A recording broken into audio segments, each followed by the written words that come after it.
Oh, hello, good morning. My name is Tobin Hyatt, and today I'm going to be giving you a presentation on Cheikh Anta Diop's book titled Africa, Myth and Realities, specifically Chapter 3, The Modern Falsification of History. So let's dive in together and see how Cheikh Anta Diop studied Afrocentricity and how he battled Eurocentricity throughout his life. Let's go.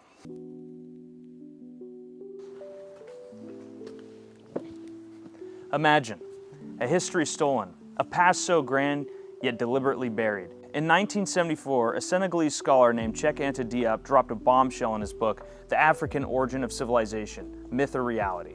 In Chapter 3, titled The Modern Falsification of History, he accuses the West of rewriting Egypt's story, stripping it of its African soul. But how much of this holds up today? Diop wasn't just a historian, he was a physicist and an anthropologist. In Chapter 3, he claims that starting in the 18th century and 19th centuries, European scholars twisted the truth about ancient Egypt. Why? To prop up colonialism and Eurocentricity and slavery. Egypt, he says, was a black African civilization, but the West couldn't stomach this idea, especially back then. Picture this, it's the 1800s. Philosophers like Hegel call Africa a land with no history. Egyptologists dig up pyramids but focus on ties to the Near East and not of Nubia in the south, or in Africa. Diop says this wasn't an accident. He points to scholars like Samuel Morton measuring skulls to rank races, conveniently sidelining Egypt's African roots. It's the era of the Berlin Conference, Europe's carving up of Africa, and the story of a great African civilization doesn't fit the script for where they were going. Diop uses this to zero in on the evidence they ignored. Look at Egyptian art, dark skin, broad features. He says scholars brushed this off, claiming these were foreigners, not Egyptians. Mummies, same deal. Dark complexities dismissed. Even Nubia, with its own pyramids and pharaohs who ruled Egypt in the 25th dynasty, barely get a mention.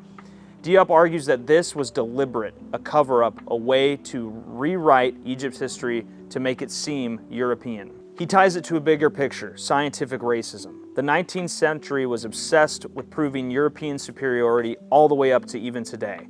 Egypt, a cradle of civilization, had to be separated from black Africa to keep that myth alive. Diop is not subtle. He calls this a falsification, a calculated rewrite. And he's got a point.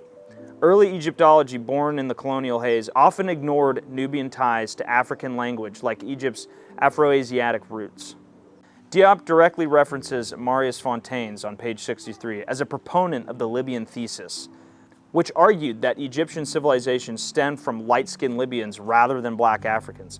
Fontaine represents the type of Eurocentric scholar Diop targets for distorting history. While Fontaines isn't widely recognized as a historical figure outside this context, Diop uses him as a prime example of the racial bias that was in Egyptology in the previous centuries. So, was he right? The bias? Yeah, there was absolutely bias. Flip through Hegel or Types of Mankind from 1854. Africa is completely sidelined. Egypt is a total outlier. Nubia's pyramids were understudied for decades, but a grand conspiracy that's a bit trickier. Back then, scholars didn't have the DNA and the tools necessary to study lineage throughout history. It makes sense that, considering they were already Eurocentric perspective, that they would purposely cover up any ties to a superior African race thousands of years ago that may look like Europe had stolen its traditions and its civilization from that era. Here's the kicker. Diop changed the game. He spoke at UNESCO in '74, forcing the world to rethink Egypt's place in Africa. Chapter 3's strength isn't its airtight evidence or Diop's own bias, it's the wake-up call. He saw a pattern of neglect, called it a falsification, and made us question who writes history. Was it all intentional? Maybe not, but was it real? Absolutely.